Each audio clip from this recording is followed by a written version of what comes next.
Dr. Genovese. Here. Dr. Lilliston. Here. Dr. Liu. Mr. Peters. Here. Dr. Resnick. Here. Mr. Sawicki. Here. Ms. Williams Galliano. Present. Dr. Wilson. Here. We have a quorum. Wonderful. The New Jersey Open Public Meeting Law was enacted to ensure the right of the public to have advance notice of and to attend the meetings of public bodies at which any business affecting their interests is discussed or acted upon. In accordance with the provisions of the Act, the Hopewell Valley Regional Board of Education has caused notice of this meeting to be published by having the date, time, and place thereof communicated to the Hopewell Valley News and the Times on January 3rd, 2023. This meeting notice was also sent to Comcast Cable and Verizon Fios. The board reserves the right to enter into executive session during all meetings of the Board of Education. The meeting is being recorded for the purpose of board review, future reference, preparation of the minutes, and reviewing on YouTube Bulldog TV in the school district website, www.hvrsd.org. I'd like to remind the members of the public who intend to participate in public comment, we ask that you sign in prior to speaking. This will assist us in our record keeping. Please join me with a flag salute.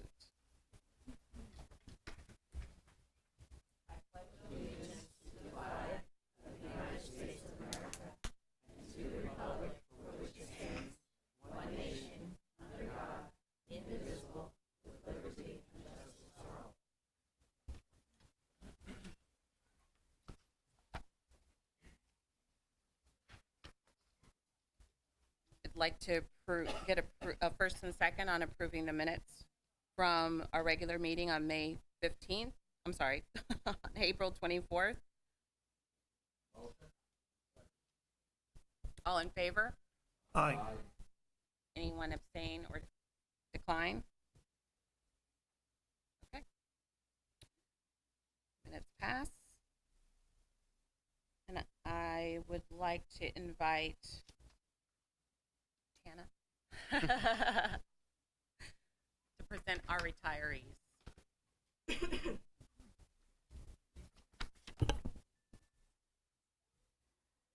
Good evening, Dr. Treese, President Williams Galliano, and board members.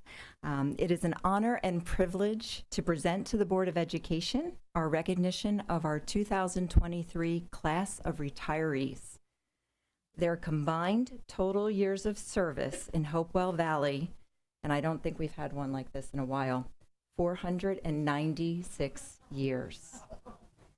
However, much more important than years of service is the incredible work ethic, dedication, and professionalism they have exhibited throughout their career, supporting our students, our staff, our parents, and our community. Each of our retirees will receive a certificate and a gift that read the following: for dedicating your life to the art and science of teaching, for practicing your profession with compassion and dignity, and for holding the well-being of your students as your primary concern always. Congratulations on your retirement from the Hopewell Valley Regional School District. So when I call your name, please come up to receive your gifts. We'll start with Michelle Alford from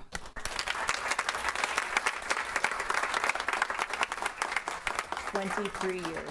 Congratulations.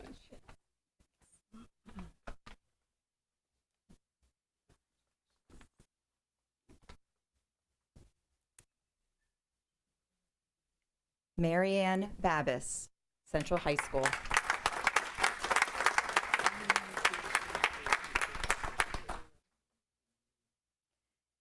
James Bartolome, Treasurer of School Monies for the District.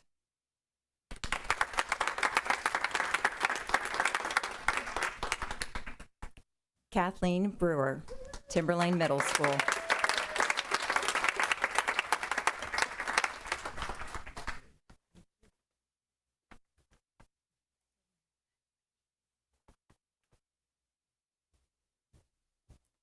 Lisa Cardinale, Central High School.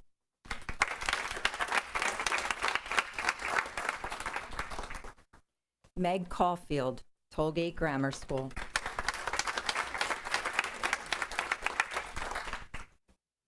Carol Chilela, Bear Tavern Elementary School.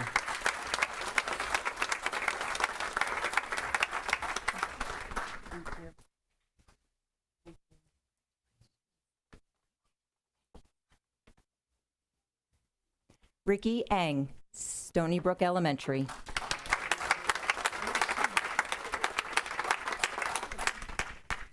Chris Fossil, Central High School.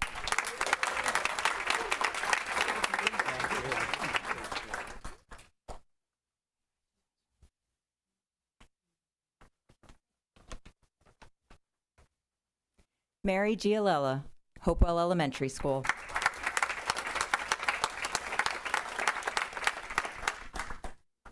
Greg Harkins, Tollgate Grammar School.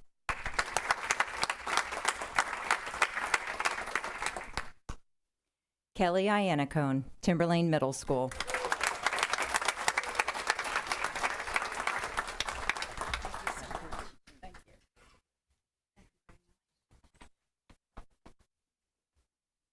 Martin Knott, Timberlane Middle School.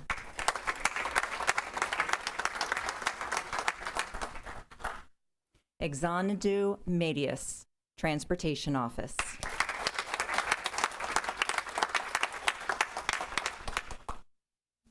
Susan Passarella, Timberlane Middle School. Thank you so much. Thank you. Thank you so much. Tracy Potash, Timberlane Middle School.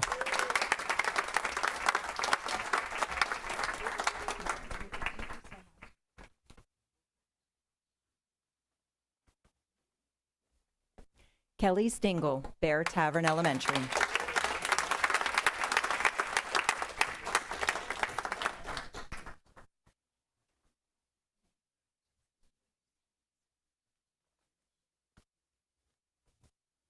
Joe Soji, Timberlane Middle School.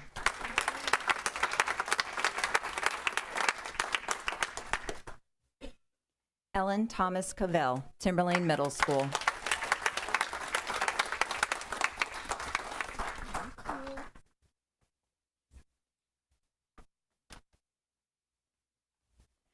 Pam Vaccaro, Bear Tavern Elementary School.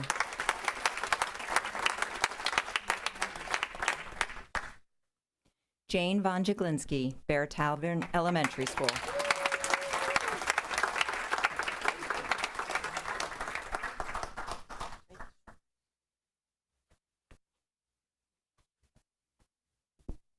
Ron Zazowski, District Maintenance.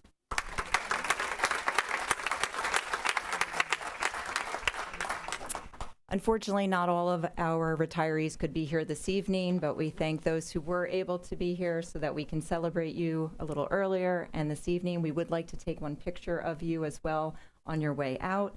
But the administration and the Board of Education thank you for your service to the district. We hope you enjoy the next phase of your life, and while doing so, please remember to reflect on the many lives that you have positively impacted during your time in Hopewell. We wish you all the best. Congratulations. You will be missed.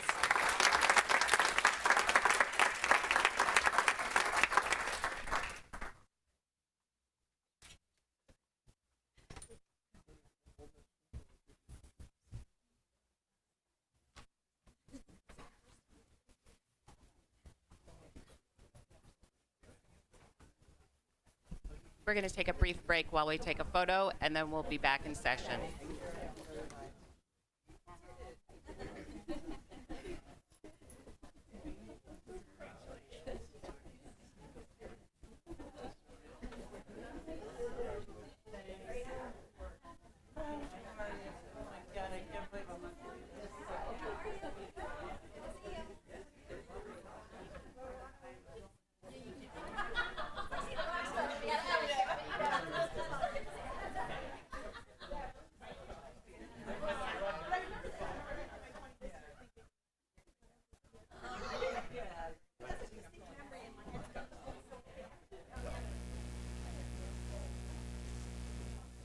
My name is Camille Rowe. I look at perspective a lot because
Okay, thank you for that brief break.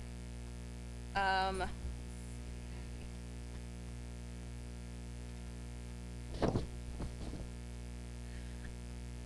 like to turn over the next agenda item to Dr. Blitzis. Hi, everybody. I have some very special guests with us today in the audience. I have Miss Katie Vershawn and the crew of the Anne Frank play, which took place in the fall. So we just wanted to say thank you for coming. And so in honor of Jewish Heritage Month in May, the crew was so kind to reflect on their experiences as being characters in the play. So we're going to show some clips of the video that was produced, and then we would like to just honor the students and the teacher who was a part of this wonderful production.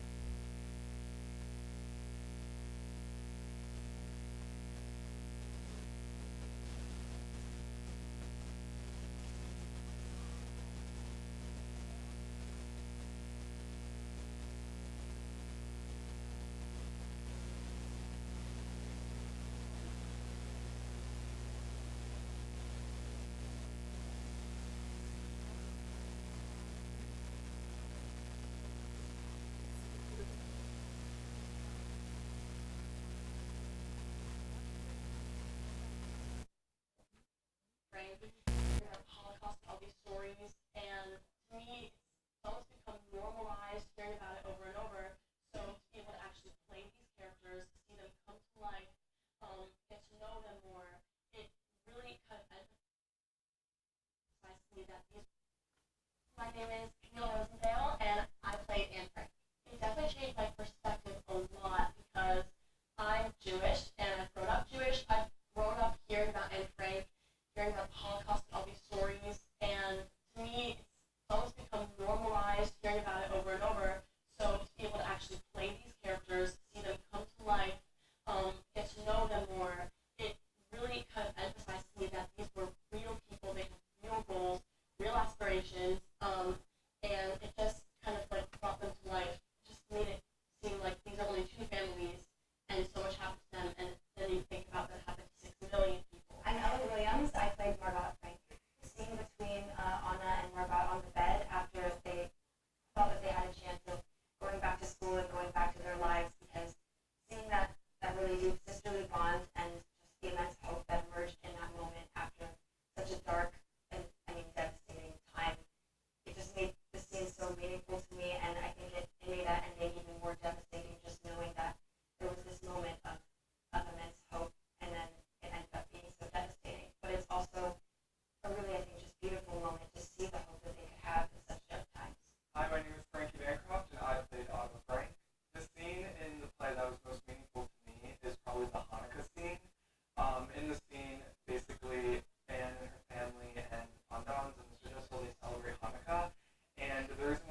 see that in reality, it's okay to let out your emotions and care for everyone else at the same time.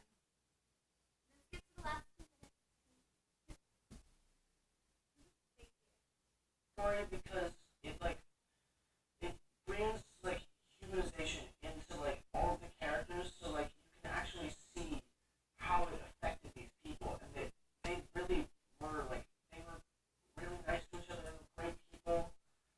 They have their flaws, but everyone has flaws, and it should never have happened. We can't let it ever happen again. It definitely was very emotional portraying these characters.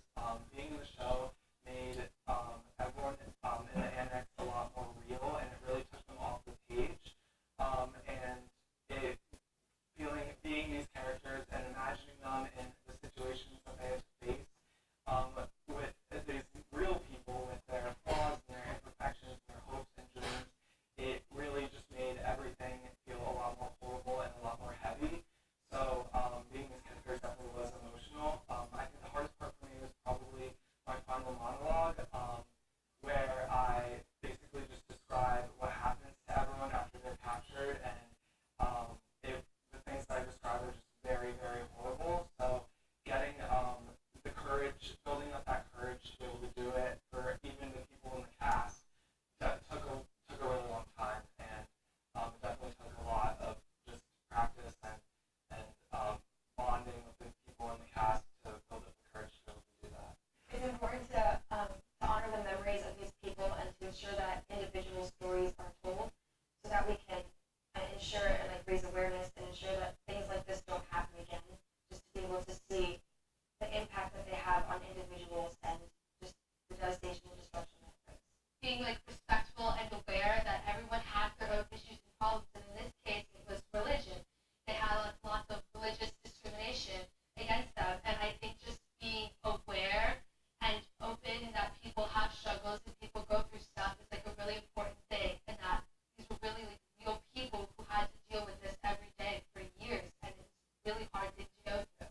I think for a play with such a dark ending, there's a lot of moments of joy and humor in it, and I think the audience's key in mind is that to try to find the light in dark situations. In the course of history, there have been some horrible things, and this is one of them. And the way to teach people about it is to tell people about it and to educate people. And through theater and other such mediums, that's the strongest way to do it.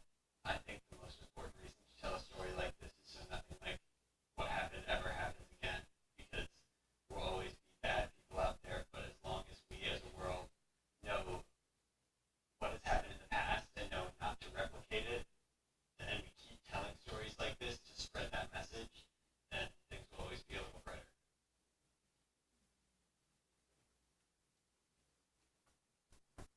Thank you again to the staff and to Ms. Rashan for a wonderful production, and just your insights from this video clip are just so thought-provoking and so touching. So Ms. Rashan, would you be so kind as to introduce who is here from the cast? Neil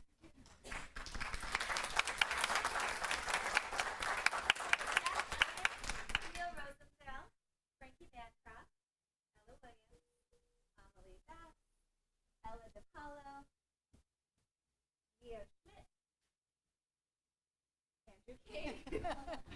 Trying to get characters' names. Tatiana Correa, Jake Brown, and Ava Externoff.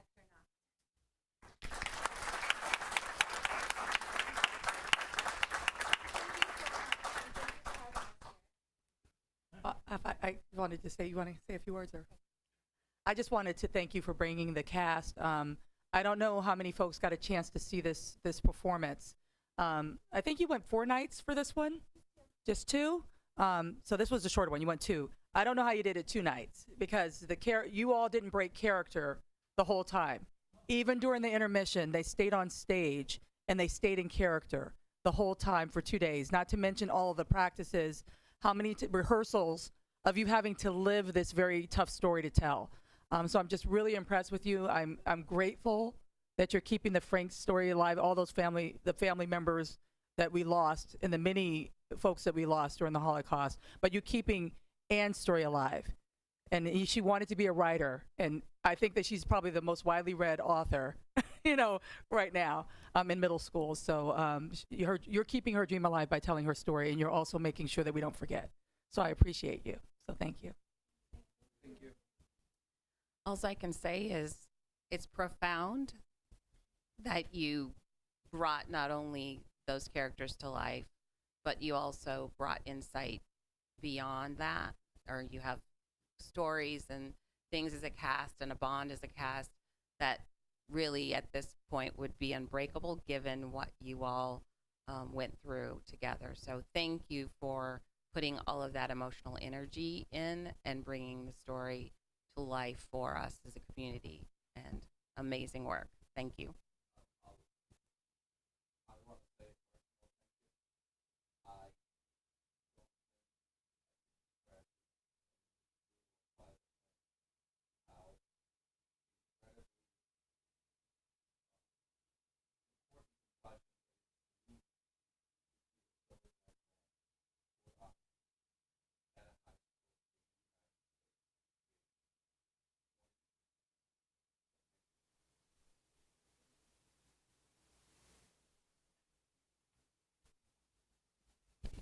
So I go to all of the plays just because they are amazing. And what I think is even more significant is that they choose what they do each year, and this was their choice to do this.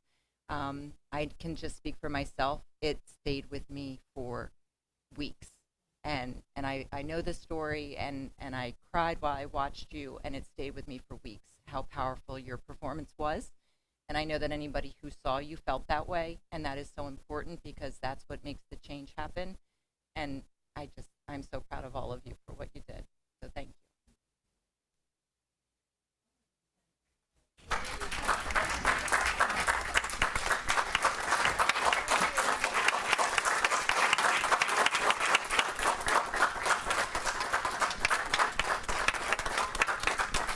you so much for having us here this evening. Thank you. I want a picture. Come on. You want a picture? Yes, there you go.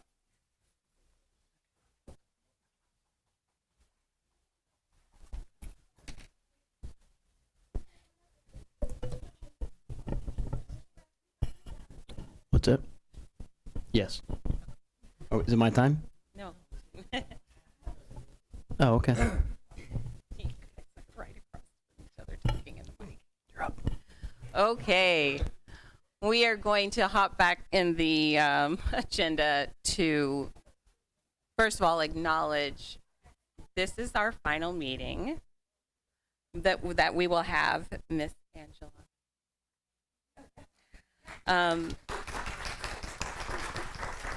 So I know our next meeting is June, and you will be done already. So I want to give you an opportunity to share what's next for you, but I just want to thank you for being here, for always having a very full and diverse topics covered in your report. And I just thank you so much for all you do for us. For some of us who don't have high schoolers, it's one way, yet another way to connect. So thank you for your contribution. Would you like to share what you were up to next?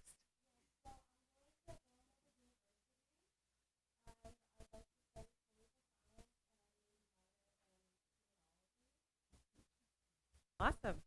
Awesome. So if we can get her the mic over there by her and give her a strong final report. Before or after?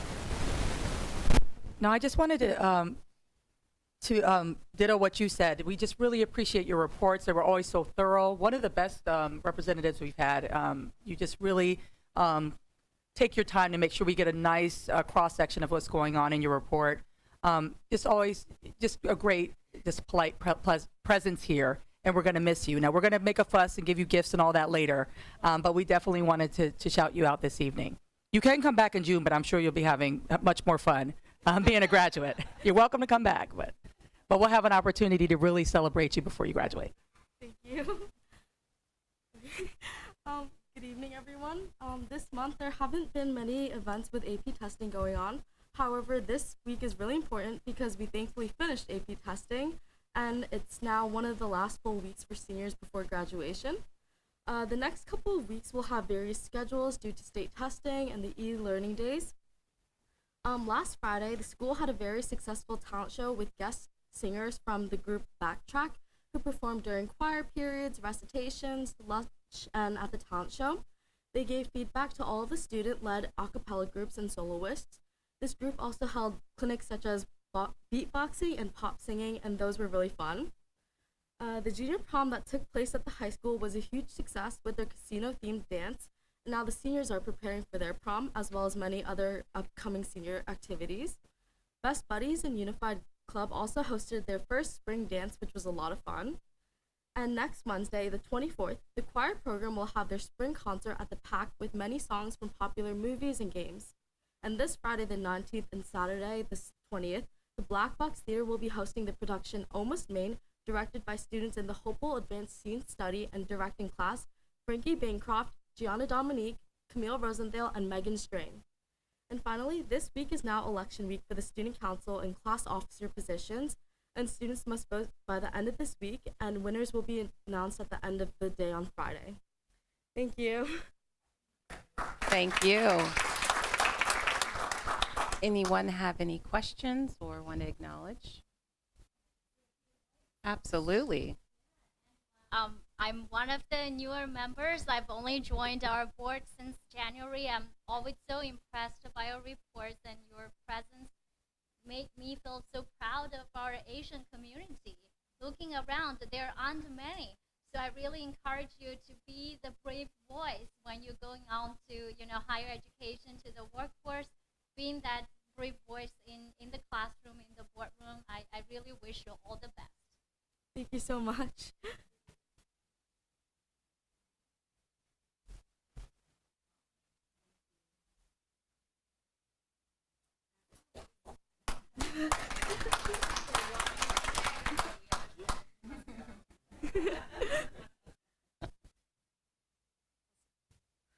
Okay.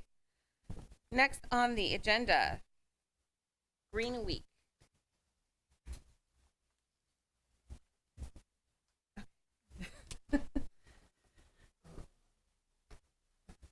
Hello, everybody. Thanks so much for having the Youth Environmental Society here tonight to present about Hopewell Valley Green Week. Dr. Bertel and I will get things started, but then we have Ben Polera, Lucy Webster, Catherine Zaglarski, Sydney Ye, and Hannah Chu. And they'll be taking over after we get the ball rolling. So thank you for this opportunity to present a summary of this year's Hopewell Valley Green Week to the Board of Education. We are going on our third year of programming. Next. Oh, oops, sorry, back. With Green Week, our mission remains the same: to enrich and support the already robust environmental work being done in our schools, our towns, and our region. The focus of Green Week this year was climate action, caring for people and the planet. Next, you can go next, thank you. Green Week was organized by a committee that was made up of Hopewell Valley Regional School District students at each of the schools, teachers and administrators, Dr. Bertel, in partnership with community members. School activities were coordinated primarily by our STEM facilitators at the elementary level and by student green teams and their advisors at the middle and the high school. Would you like to? Sure. Okay. Again, you can find more information about our Green Week through the website that we have here.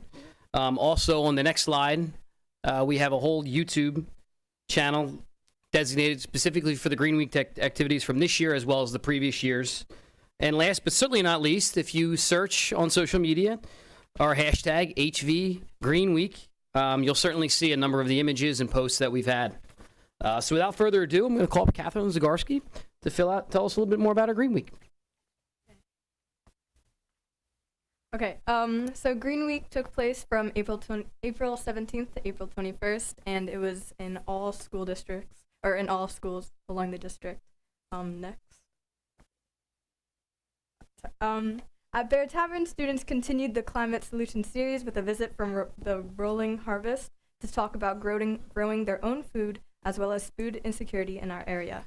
Next. Students planted vegetables and many plants for pollinators and wildlife, such as highbush, cranberries, steeplebrush, cottonbush, highbush, berry, blueberry, wild strawberries, milkweed, and more. These will be either food for students, host plants, or pollinator powerhouse plants, and some help with the erosion in the school's meadows. Bear Tavern was lucky to have Yombi Morris, a climate activist from Uganda who has planted over 20,000 trees, visit our school and plant with the students. Fifth graders visited classrooms for the Empowered Schools Energy Program to use a light meter to measure right lighting, a watt meter to see how much energy is used, and an infrared thermometer to check for best temperatures for saving energy.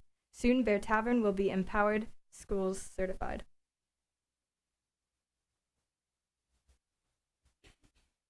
Okay, at Hopewell Elementary School, students planted over 300 pollinator plants with Sourland Mountain Conservancy to enhance pollinator habitat and decrease erosion in riparian ecosystems behind the school. This was made possible by the Hopewell Harvest Fair grant through the SMC and the HES STEM department. Kindergarten classes planted trees with the Shade Commission and the school green team, celebrated with a picnic in the park. Classes throughout the school created art and had Earth Day themed read-alouds to talk about how to protect our climate and become better Earth stewards.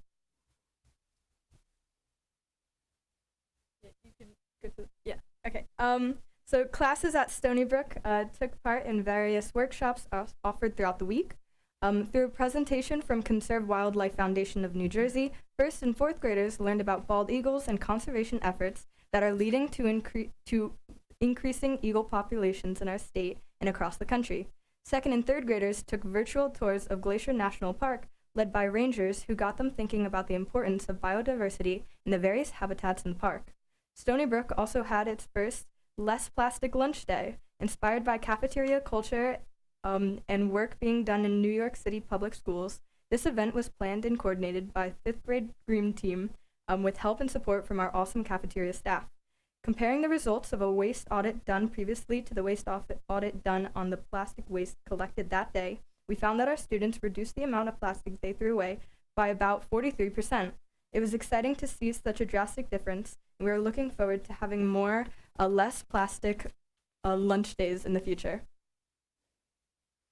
Other workshops included making recycled seed paper, building bird feeders from upcycled materials, going on scavenger hunts in our meadow and courtyard, and making nature prints. There were 2 events that were school-wide. On Wednesday, students were encouraged to walk, bike, or roll to school instead of driving or taking a bus.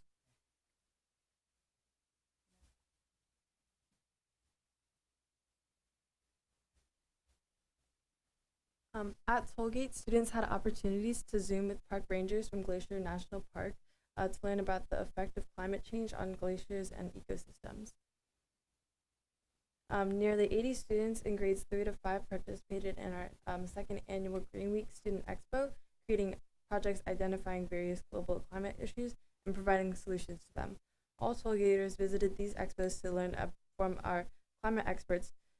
Throughout the month, TG participated in a Going Green Challenge organized by Student Council and the Green Team. Many grade level participated in activities with our watershed ambassador. Students learned about microplastics, sampled sand from the Brereton Bay, and made seed balls to promote native plant growth. At Timberlane, Mr. Hunter organized a 2-hour interactive activity where students learned about stormwater runoff issues, including erosion and pollution. Next, students and teachers toured the outside of Timber Lane, investigating the building's drainage systems before returning to the classroom to build a model that minimized stormwater runoff into sewers using a variety of environmentally friendly methods. Students finished by testing their model in a rain simulator to evaluate the effectiveness of their designs.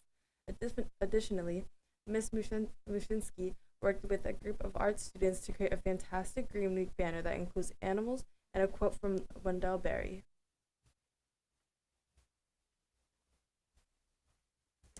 At the high school, the Youth Environmental Society organized a series of lunch and learns for Green Week. Next. On Monday, Uganda activist Nyombi Morris talked about the impacts of climate change on his home country and inspired students to take action. On Tuesday, Yes Club students shared their experiences meeting with lawmakers in Washington, D.C. to advocate for national climate change education and youth mental health. Wednesday, Miss Lee guided students through talking about the mental health aspects of a changing climate. Thursday, Yes hosted a Climate Solutions Fair in the Media Center. On Friday, students listened to professionals from the Rutgers Climate Institute, the NJDEP, Exact Solar, and ISLES talk about the ways they have an impact on climate change through their jobs.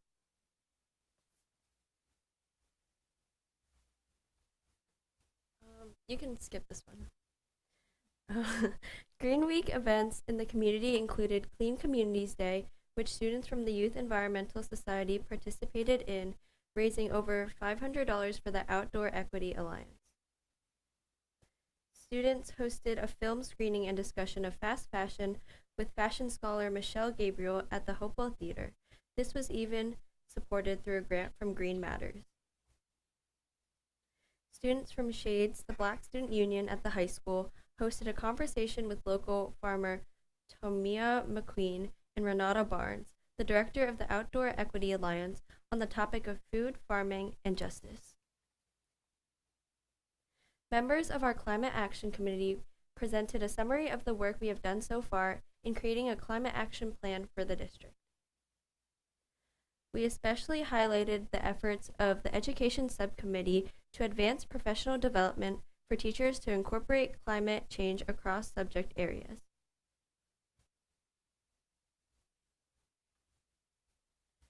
Green Week events were covered in local news media as well as in state and national news outlets. Green Week was covered by articles in Mercer Me, CentralJersey.com, and the Phobos weekly newsletter. All right, so this is, next slide. The CHS Youth Environmental Society students were interviewed by NJ Spotlight News for their advocacy efforts for climate change, education, and youth mental health in Washington, D.C.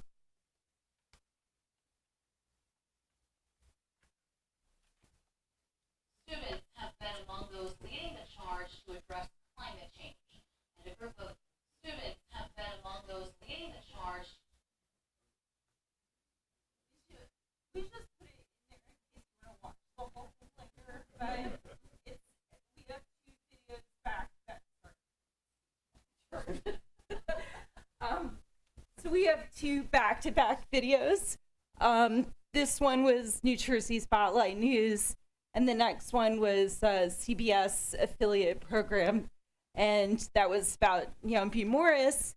And towards the end of that video, you can see him visiting the high school, as well as Bear Tavern. So I put those in there. Feel free to watch later. All right. HVRSD Green Team would like to thank the Board of Education for its continued support of our efforts to achieve greater sustainability in our schools and community.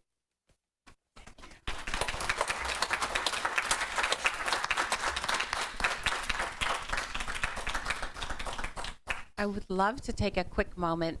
Would you like to introduce who is here? Oh, yeah. Just Yes, I did in the beginning, but perhaps you missed it. So this is Sydney Ye. You were a junior, correct? Okay, I think, is everybody a junior? Okay. This is Ben Polera. And I told the kids write their names down because when I'm nervous, I forget people's names. Lucy, I'm like, yeah, your last name.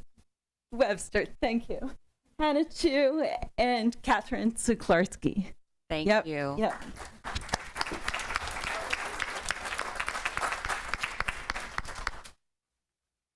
Wonderful.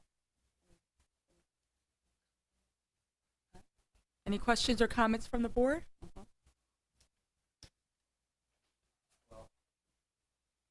Figure out how to, oh, I turned the mic on. So first of all, you guys are doing really impressive work. This is very cool. There's a lot of very, very impressive things I've seen there. Looking forward maybe to a proposal for a green roof the next time we have to change the roof. If you want to put one together. I don't know.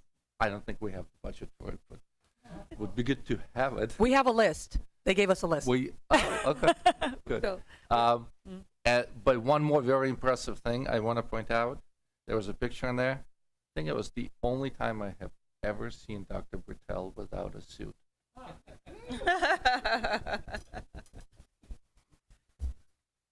Wonderful work. You represented us well in DC as well.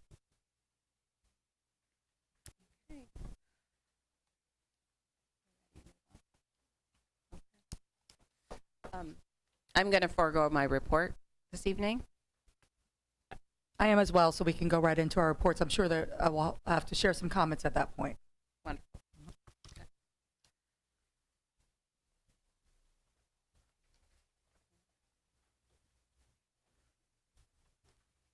Thank you all. Phenomenal work. Bye. Thank you. Well, I should have added, they're going to be honored again next week. The state has asked to honor our students, our YES students as well. So I'll be going to give them yet another shout out. And I think I have something in here the New York Times wants to hear about them. So just stay tuned. Wow. Very fancy.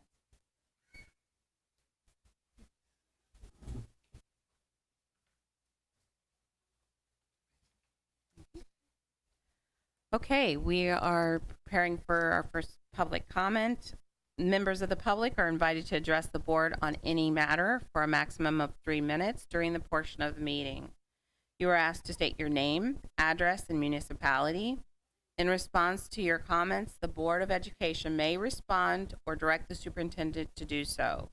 The board may also opt to take the matter up at a future meeting so that the matter is researched by the district administration. Public comments are now open.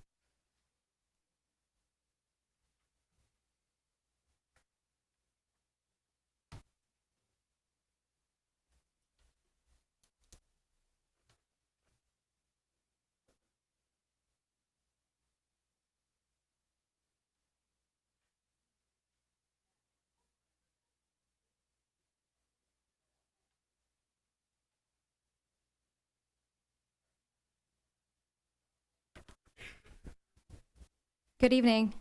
My name's Christine Rule. I'm from Hopewell Township.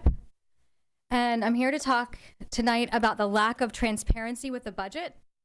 In case members of the public are not aware, there was a $1.8 million budget gap for next year. And at the tentative budget meeting in March, Mr. Colavita stated that one of the core budget priorities was to maintain existing academic programs. He specifically said that the board did not want to cut any programs.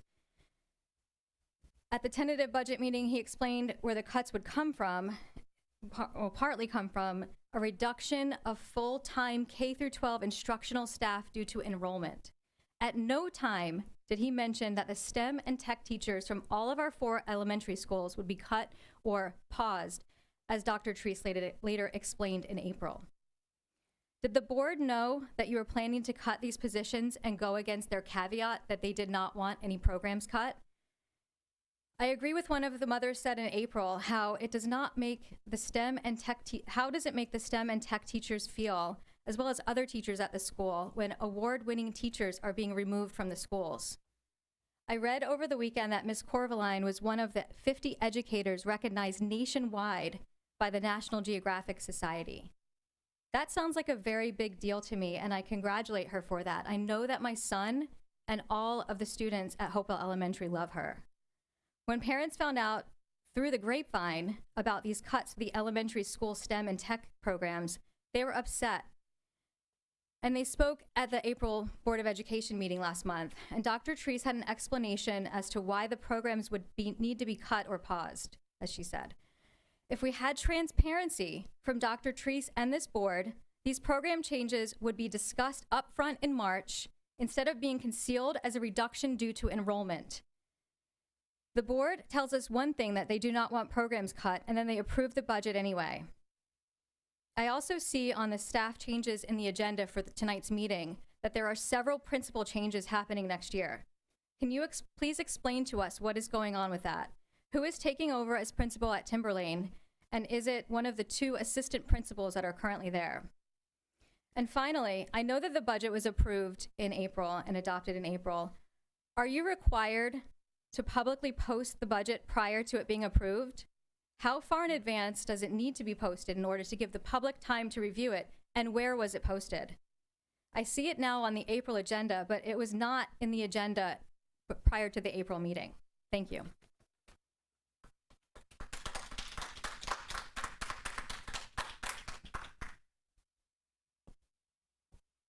Anyone else?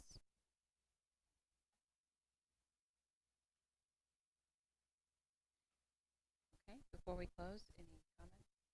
I do want to respond, but Bob, do you want to respond about when it's posted?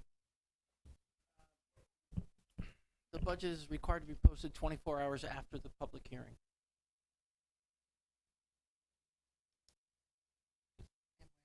On our website. So I wanted to, I wrote some things down here in my opening comments, and I decided to save it because I thought that there might be a public comment about this, and I didn't want to make a statement I wanted to hear you make your comments. So as we wrap up this school year, your administrative team is always looking ahead to the next school year. In the more than 10 years I've been in this district, I've worked with this team, this leadership team, to build the STEM facilitator program. The STEM program, not the STEM facilitator program. The STEM program here, I was at the forefront of. It began with us building the model that was at Bear Tavern that started out as a magnet school, and it flourished and then became, it moved into the middle school. That's why I was involved. I was a middle school principal. From the very beginning, there were concerns about STEM not being available to all students, and it morphed into us adding the STEM facilitators. We have monitored the program and have added to it both at the elementary level and at the middle school level, at the high school level since the onset. All of your teachers that were here originally have been trained in STEM and engineering design in those programs. And the STEM facilitators were there to support the teachers in the classroom and also to do all of those wonderful things that not just our STEM facilitators do, which we love. They are award-winning, but it happens across content areas. That's why we have an art teacher standing here and a PE teacher that's been written up. This is something that's across our district. However, we do monitor our programs to see if their effectiveness. The STEM facilitators are not ineffective for what they were designed to do, but we have seen learning loss. We've seen a lot of learning loss in a district, in the country, and our students have had slumping grades in mathematics and language arts and literacy since prior to the pandemic. I know that deepened those gaps, but since the pandemic, we've had even more loss. The budget has not changed. The number has remained the same. The tech facilitators never were in the classroom working one-on-one with students. They weren't an exploratory. They were there to support teachers. We've added an administrator who now does that work. We have another teacher on assignment who does that work. So we consolidated those positions and those things into those positions because we couldn't afford to have all of them. And again, they were not an exploratory. Every kid, I think people are under the misconception that we took an exploratory away from the kids that didn't exist. The same with our STEM facilitators. Though they did all these great things in the school, it wasn't consistent across building to building. It wasn't an exploratory that every kid experienced, not even every grade level experienced, because the way it was designed initially was not how we were trying to utilize them. There was not a curriculum that they were following the same. So one building, it might look like this, and another building, it may look like that. And then in the core areas of language arts, math, and science, we were seeing these slumps. So I propose, and oh, by the way, our board monitors this. We look at our test scores. We look at the effectiveness of a program. We love our programs, but they also, as a taxpayer, we need to make sure that we are being fiscally responsible and that you're getting the most bang for your buck. So what I proposed and Dr. Plitz has proposed is, one, we need teacher leaders. We can't afford to have teacher leaders and STEM facility, add them all right now, especially since it's going to require us to, one, build a new master schedule, which we don't have, to make sure that they are rotated into the exploratories, write a curriculum, so that gives us time to develop a curriculum, and also create positions for what we really need right now, which is support in the classroom, support in making sure that math is being taught consistently in every classroom. You saw how many teachers retired today. We have a lot of teachers that don't understand how to teach this new curriculum, and they need that support in the classroom. The teacher leaders will support those teachers. They will help them with making sure they can interpret the data. They will make sure that teachers understand, here's the data of all this program, of all these systems that we're paying for, and this is how you group your students, and let me help you in the classroom. Let me support you in the classroom. And then next year, we will work on building the master schedule. It will be a rotation. Every student will now have STEM on a rotation with a curriculum that's consistent across all of the buildings. Folks are under the assumption that all of the people that they're fighting for were going to necessarily be in those positions, and that was not the case. We also had movement there as well. Folks request transfers, not just at the teacher level, but at the administrative level. People want experiences to build their resume, not just at the teacher level, but at the administrator level. These are not collaborative decisions that I can make with the community, because they're HR decisions that I have to make with the board, with those teachers, with the staff, to make sure that we have consistency in leadership, that we have consistency in program, and that we don't just have nice to haves.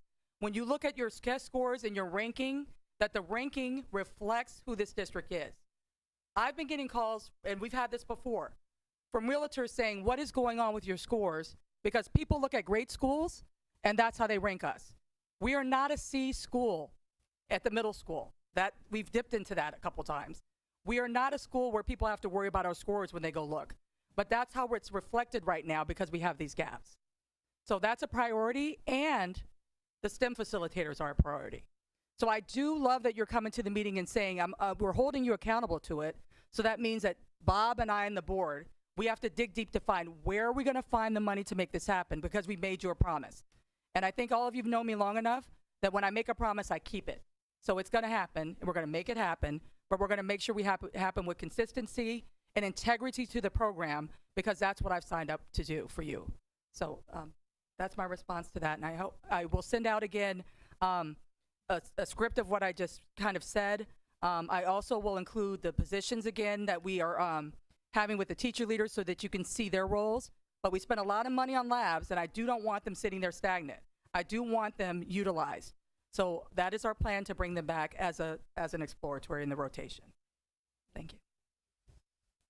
Okay, I think it is important to have that go out so people can reread it. And I think there were some really core bullet points, because as a board, we did challenge the administration not to impact the programs, and we are responsible financially for the budget to make sure we adhere to it, stay within the bounds that have been set.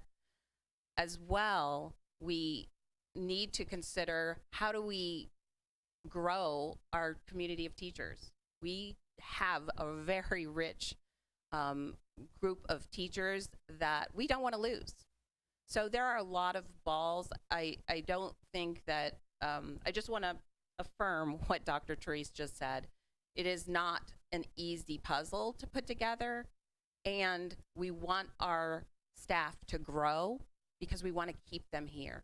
Those 496 years of experience means that they love it here, they've grown here, and we want to continue that trend, which means there are a lot of things to consider besides just are these particular roles that we have working for us. So I just want to kind of pull out the three major bullets. I think there are a couple more. But I know Dr. Therese will get that out succinctly to everyone to be able to re-review. Okay. All right. Public comment is now closed. I need a first and second to approve the consent agenda items. All in favor? Aye. Anyone abstaining or opposed? Okay. We'll go ahead and go through our committee updates. Yeah, you want to kick this off, Adam? Sure. Okay. Let's see. Finance and Facilities had our monthly meeting at 5 p.m. this evening. Everything is on consent, but just I'll highlight some things. We approved a contract award for the floor replacement at Timberlane Middle School. This is related to work having to be done for one of the restrooms there. We also approved, it's labeled as extraordinary unspecifiable services. This is to prescription insurance consultant service. Basically what this is an organization that looks for potential savings as far as prescriptions. And the good news there is the bid that we're accepting, essentially what we're approving their revenue to be not to exceed 20% of our savings. So it's solely on them to go ahead and find savings, and they will obtain some amount of that if they go ahead and do so.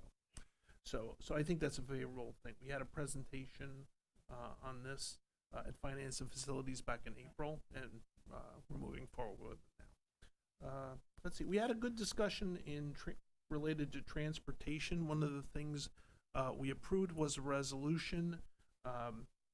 Basically, it's requesting modification of legislation such that drivers are allowed to operate minivan-sized vehicles prior to obtaining a full CDL license, which is required to drive full-size vans and buses. So this is a potential means of providing some transportation cost relief. Currently, we don't use minivans for this purpose. This change in legislation would allow us to potentially use that option. We had some discussions about whether that's something we would want to do, what the requirements are, but again, that would be for something in the future, but at least this would give us the option. What it would do is right now there's it's very difficult to get a CDL, commercial driver's license, with bus endorsement. This, if they change this legislation, it would allow us to use minivan type vehicles, and the drivers would not have to have a full CDL to do it. They need to have an endorsement on their license, but they wouldn't have to have that full CDL. They would not be able to drive buses. They could, if we decided to go in a different way and purchase minivans, they could use those in the same way they use buses. All right. No, thank you, Bob. Beyond that, Tom Quinn gave us an update on some of the facilities work. Main things we talked about were ongoing planned work this summer at Hopewell Elementary with regard to the boilers and the air conditioning system. Let's see, a water heater at Timberlane. And just one update on the new turf field. The turf has been manufactured and is being stored at our vendor's facility. We have to do some work looking at the field to make sure we don't have to add any infill, potentially take care of that so it's all smooth, good, and good surface to go ahead and do the new installation on. So I think that's all I had. Any questions? Okay. Moving on. EdCom? Sure, I'll give the report this evening. So we met last week, and we had Dr. Finn, who was previously employed by ETS. We had collaborated with her for a mathematics study that looked at the students' success effect on future performance tasks. This had taken place during COVID. We started in 2020, then there was a pause, and then it resumed. So that was very interesting to hear. We also had Miss Amy Baskin and Miss Lisa Sandstrand from the high school present book rationales for a few books that the English department would like to adopt.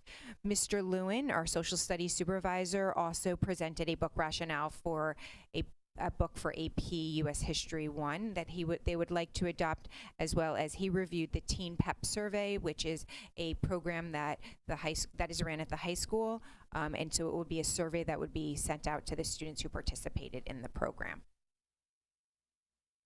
That was it. Great, thank you. Any questions?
Anyone else?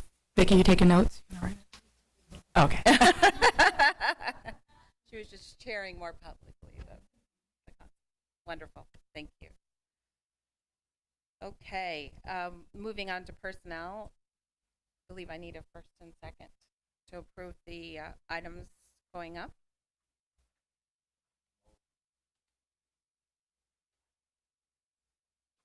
Second? Second. Thank you. Okay. Go ahead. All right, I'll give the report. So the Personnel Committee met prior to this evening's meeting. It was a long agenda, which you'll see that personnel appointments. We have a few retirees that were highlighted for this month. I know that I shared them earlier this evening and we celebrated, but just so that they get the due celebration that everyone else has gotten. James Bartolome, our treasurer of school monies, has been with the district since 1992. Lisa Cardinale is a math teacher at the high school. She's been with the district since 2003. Chris Bossel, a paraprofessional from Central High School. He's been with the district since 2012. And Ron Zazowski, the district electrician, has been with the district since 1997. So we do want to give them their due praise as well. We talked about some resignations and new hires for the new school year.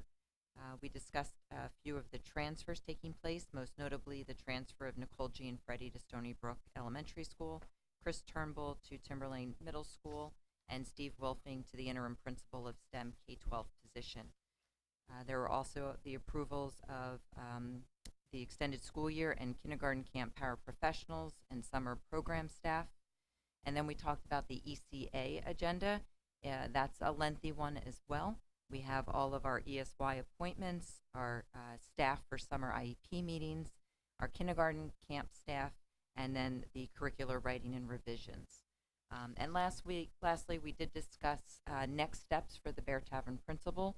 So I know later this week, Dr. Treese will be sending out a survey to parents, as well as a sign-up form for those interested in serving on the search committee. We discussed that students will have some input into that process as well. Something will be going out to staff and some administrators.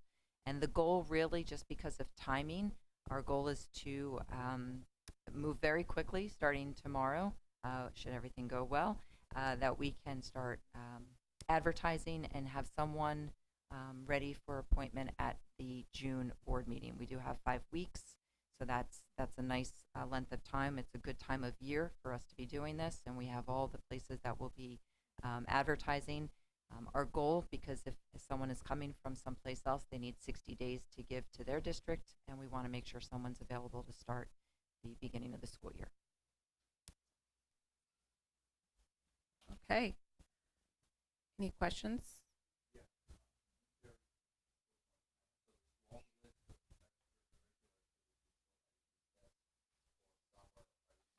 Correct.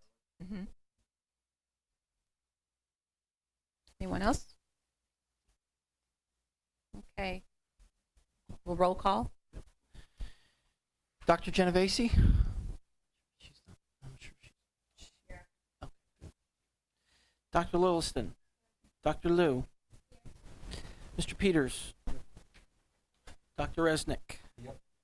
Mr. Swicky? Yes. Dr. Wilson? Ms. Williams-Galliano? Yes.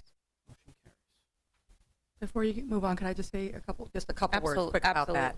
Absolutely. Know that this recommendation comes with, the principals are very excited about it. There are some tears that are happening in the buildings, but this is a growth opportunity for Mr. Turnbull. He's very excited about. Mrs. Gianfredi is definitely very excited about returning to the elementary, which was her first calling.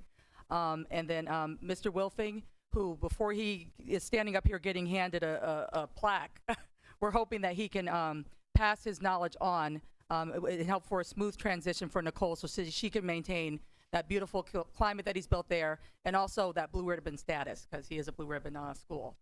So know that the principals are on board with this, and they're going to be reaching out to all of the community members of their respective schools to give you a shout out. And definitely there will be a full search for Bear Tavern, where parents need to select that next principal, and the students will also weigh in on that. So look forward to my email, because there'll be a sign up. We can't select everyone. There will be a random selection. It will be random. I'll film it so that you won't think I'm stacking the deck, but we will. But we are definitely going to have the students also weigh in on that with a group. So thank you. Thank you, Dr. Therese. Okay, moving on to community relations.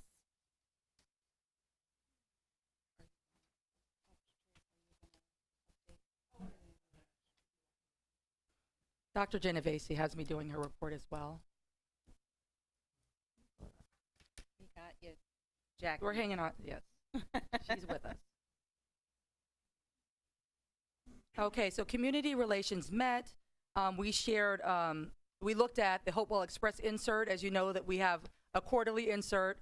This time we have a lot of beautiful celebrations in there for the graduates, highlighting some transportation families. I don't know if you know this, but we have second and third generation family members who have driven our students and transported. Currently, we have mothers and daughters driving, and so we want to celebrate and highlight our transportation department.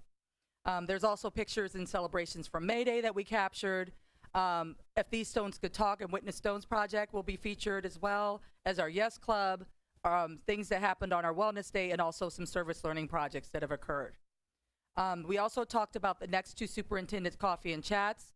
The next one will be this Thursday at 6:30 in the media center at the high school, where I'll be talking about safety and security. I will talk about what this district is looking at as at your request for arming some of our officers and all of that, our CSOs. While I'm not going to go into deep detail about it, I will give you the highlights of what we're exploring now and getting quotes, so that we can bring that back to the community, and you all can make an informed decision collectively about that based on the cost and what is a priority for the community. So I'll just briefly touch upon that, and I'm also going to talk about mental health. May is Mental Health Awareness Month, and as we know, several of these things that have occurred, there's been direct links to mental health issues that schools identified prior to these things happening. So we'll talk about that a little bit in ways that the community can support. We can all kind of make sure that our schools are safe. So that's going to be on this Thursday, the 18th at 6:30 in the media center. I'm not taping it because of the content of it. And as we're talking about security, I don't sort of want to put that out there for everyone to see. Wednesday, June 7th, we also be in person for my last superintendent's coffee and chat. We will be talking about the drugs issue that's not just here in this community, but all over, but specifically here in this community. Chief Rosso is going to come, as well as Melissa Arnold, who is works with the Municipal Alliance and the Mercer County with drug prevention. They're going to come and actually bring samples so parents can see things that are out there that you may not recognize hiding in plain sight in your house, and also give you some preventative strategies to use with your children to make sure that you're keeping them safe. So that'll be on the 7th in the community room in the high school at 6:30 as well. Other upcoming events is this Wednesday, we have our multilingual night where we celebrate those who speak more than one language. Not me, not well anyway. So that will be on Wednesday. I'm sorry, the location for that, she stepped away. Trying to think, is that in the community room as well? We'll have Vicki tell us when she comes back, Dr. Plitz is. I have to look real quick and see when that is. And then we also have the community night, which is in the community room on the 17th. And that's actually going to be in the community room and I think in a couple other rooms where we're going to be highlighting all of the curriculum in the school district. So we'll send you reminders of those, and I'm looking forward to seeing you at those events. Awesome, thank you. Any questions or comments? Okay, seeing none, we'll move on to SEL committee and Paulette. Going to be me, yeah. Hi, everyone. So in our committee, we discussed the very exciting event that occurred the week of April 24th when we hosted Phil Beans and his Phil's Drills across the elementaries and Timberlane. Thanks to the Hopewell Valley Ed Foundation and the elementary PTOs, we were able to host him for an entire week. Every single child at the elementary level and all of our 6th graders and several of our special classes participated in this nurtured heart / fine motor / movement, really cool station activity. And we had a lot of our high schoolers return to their original elementary schools, and they helped facilitate the station. So it was a pretty awesome week for everybody. I was super excited. We celebrated our May 3rd SEL Day across the district. There were some very cool activities in the morning during that half day for our children that included character strong activities, meditation, and yoga. And then the second half of the day, teachers worked on their professional development, just understanding and developing their ways to incorporate character strong into their classrooms. We also discussed the Parent University last month that occurred. We had over 106 sign up. Samantha Awadala and Dan DeStefano spoke on social media and mental health. And unfortunately, only 7 showed up in person. So they decided to create a video with the information in the presentation, and they'll be posting that to the website. Thank you so much. Great, thank you. Any questions or comments? Okay, seeing none, we'll move on to policy. Back to Adam. Okay, thank you. Yeah, we have quite a list of things to go through. So first, can I have a motion to move the policies and regulations up for first reading, please? Great. All right, so what we have this month are Policy and Regulation 9120, Public Information Program, Policy 9140, Citizens Advisory Committees, and Policy and Regulation 2520 for Instructional Supplies. So let's see, Public Information Program, I believe that was primarily driven by our policy service, and it mainly related to updating some information with regard to state law. Citizens Advisory Committees was an interesting one. We looked through that. Basically, that's focused upon the requirements in terms of composition and budgeting and budget oversight when the superintendent and the board choose to establish a citizens advisory committee. So again, it's a revision, but it helps clarify some of those items I just mentioned. Also, the instructional supplies, I will admit the original revision we got was a little bit confusing to me, so we actually had some good discussions about, in particular, those items that are not supplied by the district. It was a little unclear, but it mainly related to things like school uniforms for gym and some protective equipment for athletics and such. So I think we got those clarifications in there. So based upon that, policy is recommending these be approved for first reading.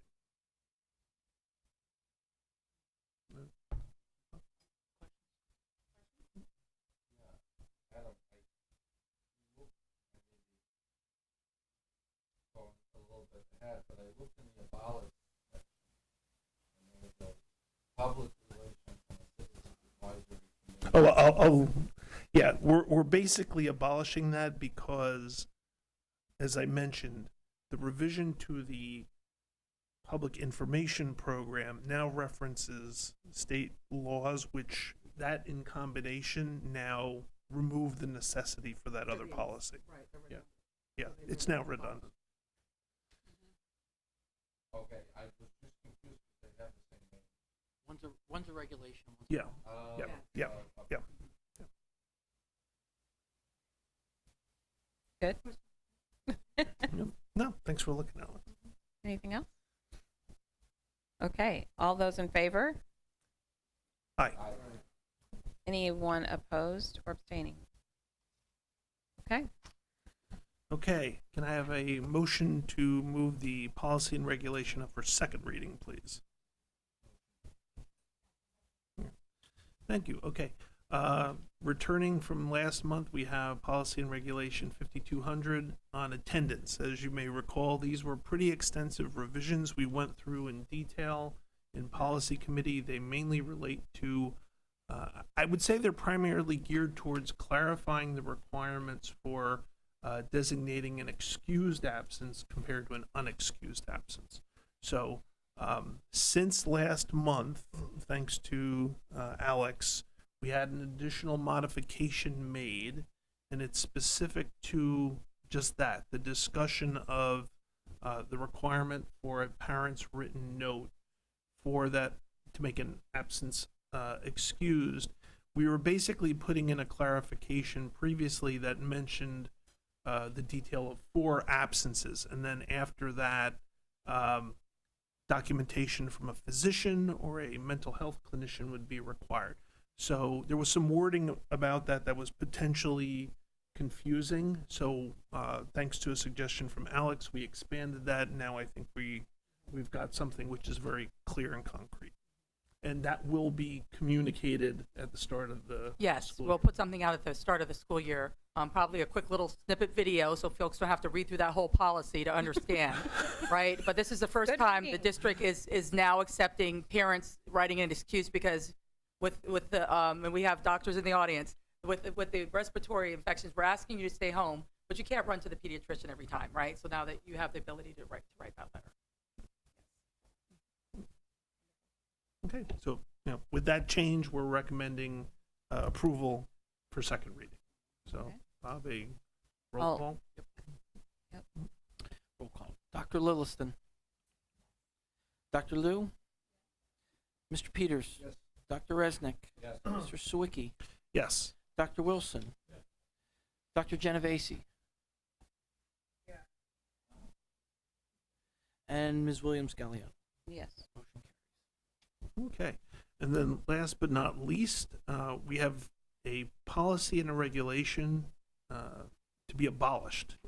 Policy 9100 Public Relations and Regulation 9140 Citizens Advisory Committee. As we just discussed, the content for public relations is now encapsulated by the revised content and referenced state laws listed for policy 9120 Public Information Program, and then the regulation 9140 Citizens Advisory Committee. That information is now contained wholly within the policy. So again, we're recommending these be abolished. So I assume that's a roll call vote. Need a motion. Motion and second?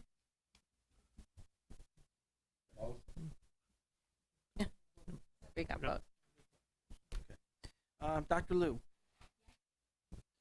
Mr. Peters. Yes. Dr. Resnick. Yes. Mr. Sawicki. Yes. Dr. Wilson. Dr. Genovese. Dr. Lilliston. Ms. Williams-Galliano. Yes. Okay, and that's it. Thank you, Adam. All right. We need to have a motion and second for calendars. Motion and second for our May and June calendar. Second. Okay, finance facilities on the 12th, June? Yeah, that's great. Will that work? 5 p.m.? Yep. No traveling. Good.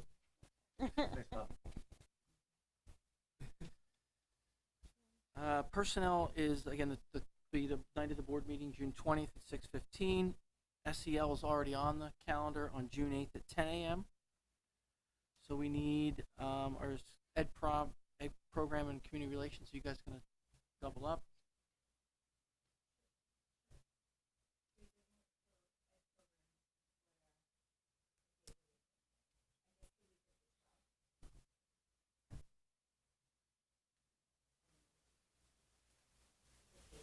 Well, the 15th is graduation. Forget that.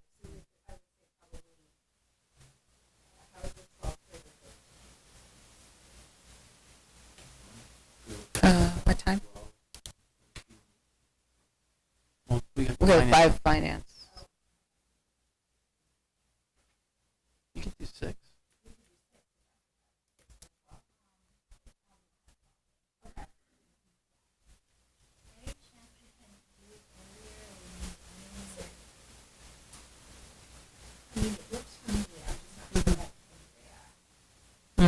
Yeah, she's.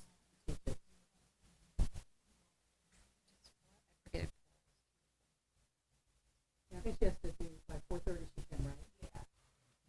Is that early enough or that's? Yeah, that'll cross over us though.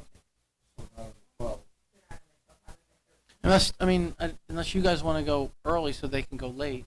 I don't know whether 4 o'clock works for you guys or not. Yeah. Do it. Yeah. For finance? Okay. Right, so we'll go at 4 and you go at 4.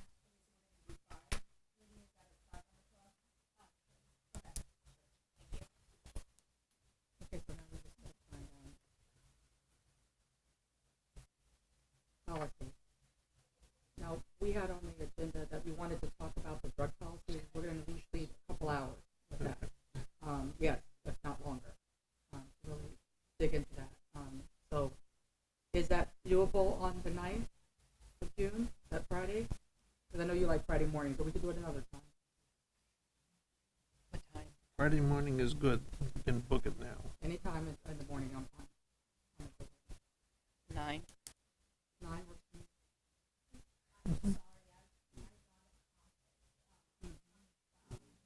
You're traveling that day?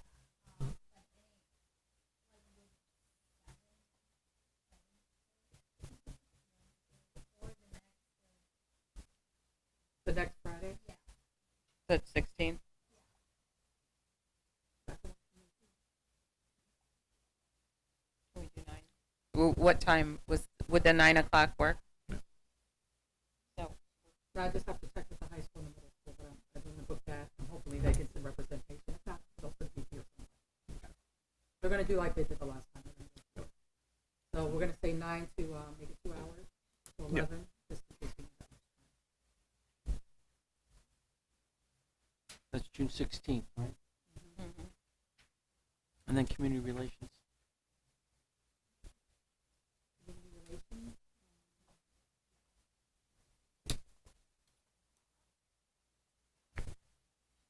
Jackie, what do you all think? Over there? She may not be able to talk. Are you, Should we text you, should we email later and set a date? Yeah, I can do the 9th. Dr. Wilson, can you do the 9th? What time?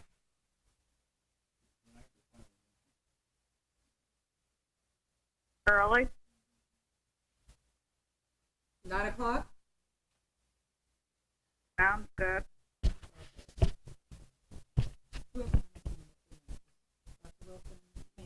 That's it?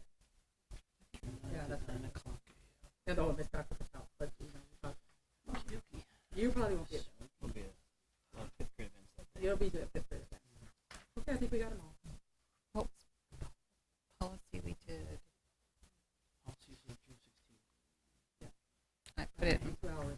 And just to double check, the next board meeting is on the 20th. It's a Tuesday, correct? Juneteenth. Good point out. Yeah. Okay. All right. All in favor? Anyone opposed or abstaining? Okay. Calendars pass. Any new business? Yes, sir.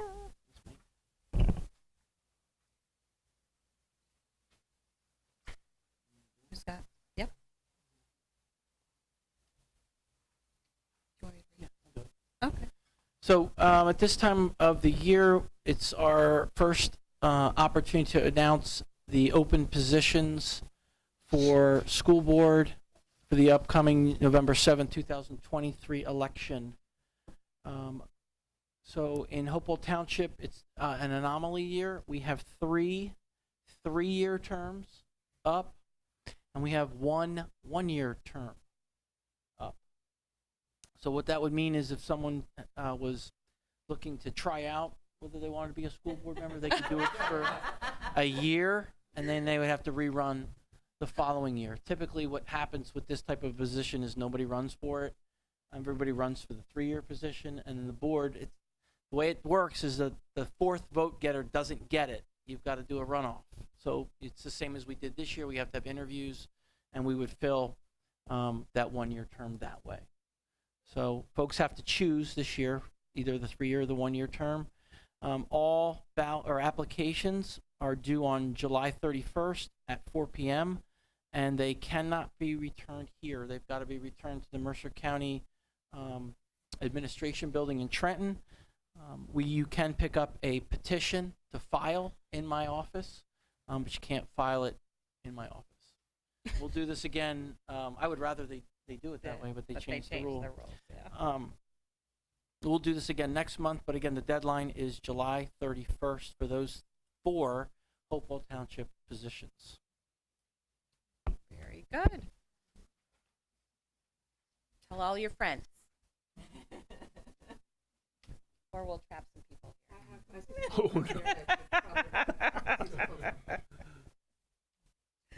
here. Okay, we're going to go ahead and open our second public comment. And I'm doing the same. And I'll just read my obligatory statement. Hold on.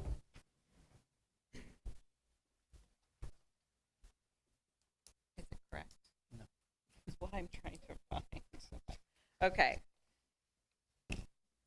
Members of the public are invited to address the board on any matter for a maximum of 3 minutes during this portion of the meeting. You are asked to state your name, address, and municipality. In response to your comments, the Board of Education may respond or direct the superintendent to do so. The board may also opt to take the matter up at a future meeting so that the matter is researched by the district administration. Public comments are now open. Ready. Yeah, good evening. My name is Joanna Mora. I live at 276 Wargo Road in the Hopewell Township. Just a very brief comment on your absence. I was so pleased that I was sitting here to hear that now the parent can write a note, and that you will be announcing that at the beginning of the year, because we were not aware. It's funny, like our kid has straight A's, but we got one of those letters, and I'm thinking to myself, okay, so is he going to fail 7th grade because he missed this many days? So maybe it's good to add also what the consequence will be. Kind of weird for someone with straight A's that will get that, and we were not even sending any notes because we thought, All right. The most important comment, I do sympathize with a lot of the things that Dr. Therese mentioned regarding the STEM positions. I spoke at the last board meeting regarding my passion for STEM. I have a PhD in analytical chemistry. So science is at the top of my passions. I just wish I had the opportunity to speak before and maybe brainstorm on ways that we could work on this together. I am offering myself to work on this in the future. Within the Princeton Farms community, we started a chat. We have a former teacher. We have an environmental engineer, myself, a lot of people that we're thinking, like, even if you don't have a position, can we volunteer, to work with the teachers? I am very fortunate to work for a company that allows me 2 days in the whole year where I can go, and June 16th, I'm going to be volunteering for HISPA at TCNJ to teach under represented, mostly Hispanic, but also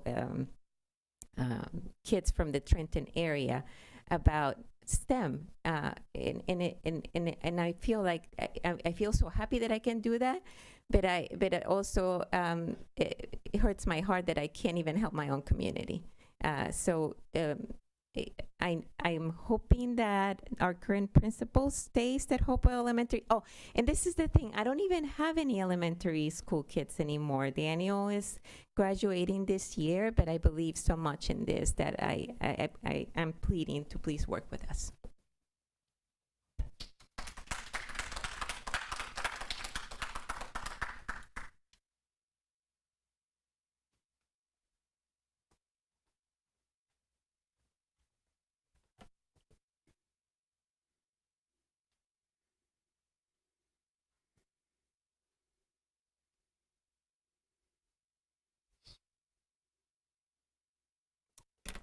Good evening, Kate Ham, Pennington. I really had no intention of speaking here tonight, but after seeing the astounding accolades which you all provided for the cast of The Diary of Anne Frank, I felt the need to come forward. For a number of years, I sat on a district-wide DEI committee. We did great work. We're waiting to bring it to fruition. Some of my fellow committee mates are here this evening. And then all of a sudden, we received notification that there were no longer going to be district-based DEI committees. They're going to be school-based committees. I can tell you this calendar year, the building where my daughter is has had one, and it was attended by 2 people, myself and another former committee member. Another school in this district has had maybe 2, if that. So I guess my concern is if we are looking at DEI and so appreciative of looking at diversity, equity, inclusion, whether it be race and ethnicity, whether it be gender and sexuality, whether it be religion, whether it be ability or neurodiversity, I would like to know how the board is going to continue to support this when we had a district-wide initiative, which was then sent back to individual schools in 6 buildings, which seems to have faltered and fallen to pieces. Thank you.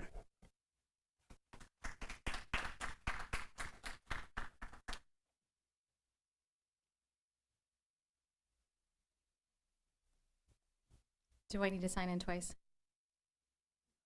No? Okay. So I just, in retaliation to my questions, I don't think you answered me on who was going to be taking over as principal at Timberlane. So I'm just curious about that. Is it Mr. Turnbull? Because it just was, I don't remember you addressing that. And then I also think you kind of missed the point of my first public comment, which is the transparency issue. The comments that you made were great and very eloquently spoken, but they should have been made in March. And I just hope moving forward in the future that you don't try to hide things from us and slip them in. And the only reason that us parents knew that this was even occurring was because someone came to us to tell us. So we would just appreciate more transparency. And that was kind of the point of my comments.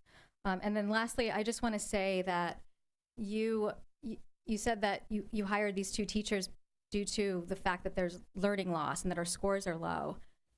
Is it because of the scores or is it because of the budget? So you're sending mixed signals again. Like, I would like for you to address that. Thank you.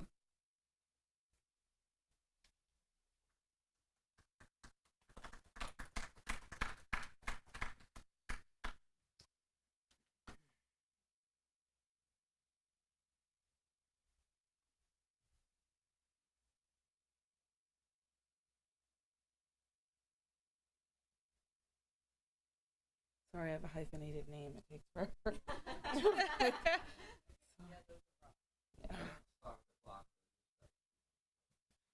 Oh, trust me, I'm well aware.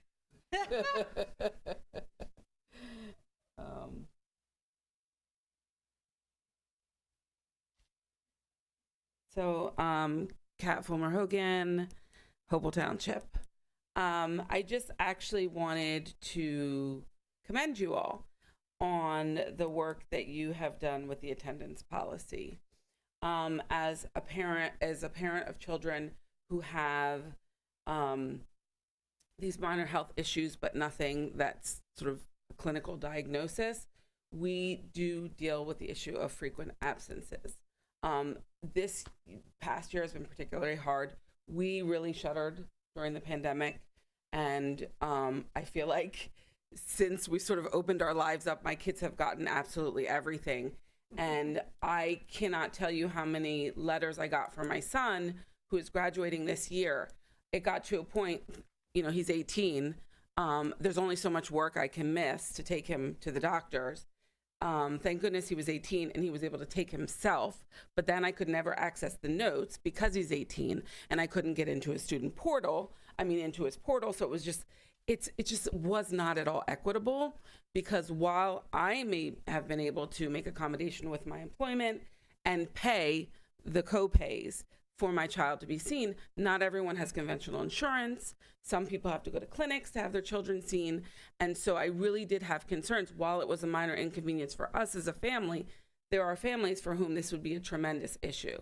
So I'm glad that you had the foresight to sort of look at some of those things and allow parents to write a note when possible. But I do think it still needs a little more work. But that's it. Thank you.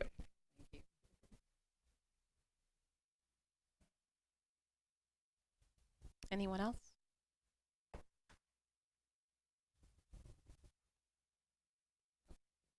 I wanted to start with the question about the attendance policy. Yes, we are going to communicate this at the beginning of the year, as well as the protocols for what happens with the letters. I know that that was surprising for folks, but quite frankly, we weren't doing what we should be doing as consistently as we should, because, you know, we didn't have attendance like we did during COVID. People weren't out as much. But the state is very prescriptive about what we need to do to try to avoid truancy. So they say that after 3 absences, at, you know, about 8 absences, 6 absences, we're supposed to be communicating to parents, your child is absent, we know they're absent, we know that they're gonna come back to school, but there's an escalation to that the more they're out. You know, it may get to a point where we're bringing you in for a meeting, we're coming up with a correction plan, and then at some point we're calling this DCPMP or filing truancy charges. Very rarely happens here in Hopewell, but we're still required to send those letters. So just, you're not going to be retained. We have not retained anyone yet for attendance. But, you know, we have to give you those warnings. We have to work with you and try to show an improvement. So we'll continue to work on it, Kat, but then some of that we can't change. We can't. The STEM parent, thank you so much for volunteering. Don't offer to volunteer to come in, because now I want your card. And you will be in our classrooms, and we already have parents coming in. As a matter of fact, Mr. Sawicki just presented at one of our career chats and learns. We have parents volunteering on our STEM labs all over the district. So if you can pass your card, we would love to have you. I'm adding my email here. Yes, please. Very good. We would love to have you. And thank you, Ms. Ham, for giving me an update on the DEI committees. I'm disappointed to hear that they're not meeting as often as I would like, because we spent a lot of money and time training everyone and bringing Dr. Kelly in. And it sounds like we need to bring back the community, the district one. Maybe it's we don't have enough people at each school to like really come. So if we just have to have one district and do it quarterly, then that's what we'll do. The reason why Dr. Smith initially wanted to have one in each school and asked me to have Dr. Kelly train you all is because each school has such a different personality, and we're always missing something. We're missing a holiday, or we're missing a recognition, or there's so many of those things that we're hoping parents could help us not miss something. But if we have to go back to the district level, I think we just need to do that. So thank you for sharing that and putting that on my radar. Awesome. I just wanted to address the last comment around transparency, the issue of transparency, we can always do better as a board, and encouraging the administration to do better. And I really want to underscore the process for the budget. As soon as we finish this year's budget, it starts over again. And literally the calendar that's created for the budget, it is reviewed and based on a schedule, right? We've had challenges with everyone understanding the process and what goes into it. So we've taken steps over the last couple of years to change how we discuss it as a board with the administration as well as with the community. So those changes will continue to happen, but I promise you transparency is always the goal. And when it comes to announcing what changes are going to be made, that early on in the process, we're still talking about what's the gap, and really charging the administration to go back and do the legwork to figure out how to close the gap. So I know it feels a particular way. I'm not discounting that. And I want to make sure in terms of the process, we'll always look for ways to be in better communication. And in the early springtime, in the February, March time, we're challenging the administration to help us understand what options are available to us to close the gap. And this gap was a fairly significant one. So thank you for continuing to challenge us in this regard. And please keep your eyes out for the calendar throughout the year, because it gets shared many times. And we also do have different forums for it to be discussed. So I know it's difficult to participate in everything, but please know we're working to try to get clarity and understanding of a very complex budget. There aren't a ton of levers for us to pull to make the ends meet. So we'll continue to take your challenges and turn them into what we think is an incredible school district we can all be proud of. And if I can just backtrack, because I forgot to answer Mrs. Rule's question. We voted on personnel for Mr. Turnbull to move to Timberlane. So his position will be a full search because there won't be anybody in that position. And again, the STEM facilitators, position, I've already explained ad nauseum. I'll send a letter. I'll send an explanation of the positions. It is a cost neutral savings right now, but I'm bringing the positions back. I didn't eliminate the positions to save in the budget. I can't budget both. And I'm saying the teacher leaders are priority right now. That's what I said. I didn't say that was cut from the budget. The budget is exactly the same. You're not spending less because there aren't STEM facilitators. We're spending the same amount of money. And I do just want to correct your 24-hour comment earlier. So the budget is got to be posted 48 hours after it is approved, the public hearing. Okay, not 24. So correcting that. Okay. Public comments now closed. We are going to, I'm going to need a motion and second to move into executive session. All in favor? Any opposed or abstaining? Oh, yes, sorry. So we have no action yet. So we'll be discussing HIBs and no action is planned. Okay. Thank you, everyone.